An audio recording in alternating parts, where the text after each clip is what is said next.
Allez, comme chaque mercredi à présent, c'est l'heure de notre rendez-vous hebdomadaire avec Reporter, le média de l'écologie et la directrice de sa rédaction, Amélie Bouget. Bonjour. Amélie.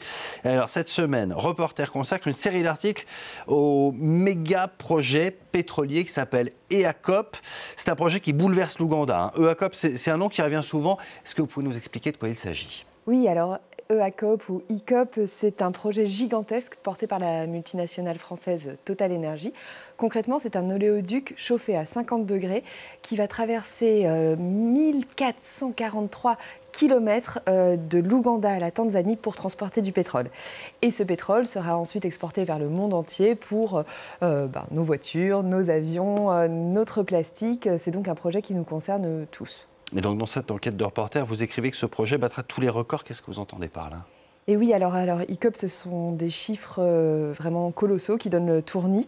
Cet oléoduc doit permettre d'extraire plus de 200 000 barils de pétrole. Selon les ONG, ça va déplacer plus de 100 000 personnes. Ça coûte 10 milliards de dollars. Et en termes d'émissions de gaz à effet de serre, on parle de 34 millions de tonnes. C'est 5 fois les émissions de l'Ouganda.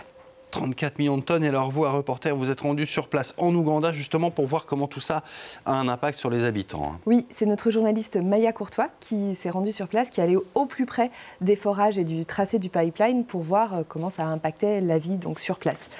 Elle était accompagnée du dessinateur Gaspard Niok, donc qui a dessiné ses portraits, ses habitants. C'était un travail assez compliqué parce que le projet EACOP est étroitement surveillé par les autorités ougandaises. Donc c'était des interviews menées dans des voitures parce que les personnes affectées ont peur de témoigner, des voitures qui roulaient. Donc des interviews menées aussi dans des villes plus loin, éloignées, pour éviter que les interlocuteurs aient des ennuis. Et elle a fait des découvertes surprenantes sur le terrain. Oui, alors on savait que ce projet allait déplacer des milliers de personnes. Ce qu'on soupçonnait moins, c'était l'impact sur les éléphants qui eux aussi se déplacent. Comment ça ? Eh bien, un tiers des forages se situe dans un parc naturel avec des centaines d'espèces, des hyènes, des girafes, des léopards et des éléphants. Et depuis le début des forages, le bruit, les vibrations, tout ça dérange les animaux. Et on s'est rendu compte que les éléphants sortaient de plus en plus du parc. C'est ce qu'a constaté une association sur place et c'est aussi ce qu'a constaté notre journaliste. Et ça a des conséquences? Oui, ça a des conséquences assez terribles. D'une part parce que les cultures sont ravagées. Des personnes en viennent à déménager, à quitter leurs terres pour éviter les ravages des cultures par les éléphants. Et puis, il y a des morts. Depuis quelques années, au moins 7 personnes ont été tuées par des éléphants. Et on est sûr que ce sont les activités pétrolières qui sont vraiment à l'origine de ces drames-là? Oui, alors Total Energy s'en défend. Pour Total Energy, il n'y a pas de changement significatif dans les mouvements des éléphants et encore moins en lien avec leurs activités. Mais pour les villageois, au contraire, ça fait peu de doute. Ils disent qu'entre les systèmes d'éclairage, les routes bitumées, les puits, les animaux ne sont plus tranquilles. Donc il y a plusieurs ONG qui dénoncent ce lien et elles dénoncent surtout une combinaison fatale entre changement climatique, braconnage et activité pétrolière. Alors ce projet ICOP, cette histoire d'éléphant, ce n'est pas la seule conséquence concrète de ce projet. Vous avez publié hier un deuxième reportage puisque c'est une série tous les jours et vous vous intéressez cette fois aux inondations que subissent les agriculteurs. Eh bien oui, parce que parmi les personnes déplacées, certaines ont été relocalisées à proximité du chantier du pipeline.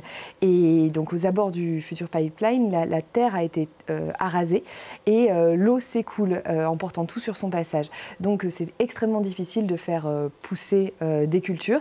Et là aussi, Total Energy assure que toutes les mesures visant à limiter les impacts ont été prises. Mais ce dont on se rend compte avec notre reportage sur place, c'est que les habitants sont fortement impactés. Et le phénomène n'est pas localisé. Ce travail sur l'impact d'ICOP, il se poursuit tout le long de ce tracé du pipeline jusqu'au lac Victoria. Oui, alors notre journaliste a décidé d'aller voir à différents endroits du tracé les conséquences concrètes. Ce matin, on va encore publier un nouvel article avec le témoignage d'une femme de 80 ans qui voit le tracé du pipeline passer à 3 mètres de sa maison, donc vraiment contourner sa maison en arc de cercle. Et demain, on partira sur les rives du lac Victoria, où cette fois, c'est les zones humides et les activités de pêche qui vont être perturbées par ce projet. On a vu le tracé du pipeline à l'écran. Votre voyage, il s'arrête à Kampala. Pourquoi? Parce qu'à Kampala, donc la capitale de l'Ouganda, il y a une forte mobilisation des étudiants contre ce pipeline, contre ce projet massif. Et cette mobilisation est fortement réprimée. Donc pour manifester, ils manifestent devant des banques qui financent le projet. Et beaucoup se retrouvent devant les juges et en prison. Et là, ils dénoncent des brimades et des violences. Ils dénoncent aussi, les opposants, une surveillance constante de leurs moindres faits et gestes et des intimidations.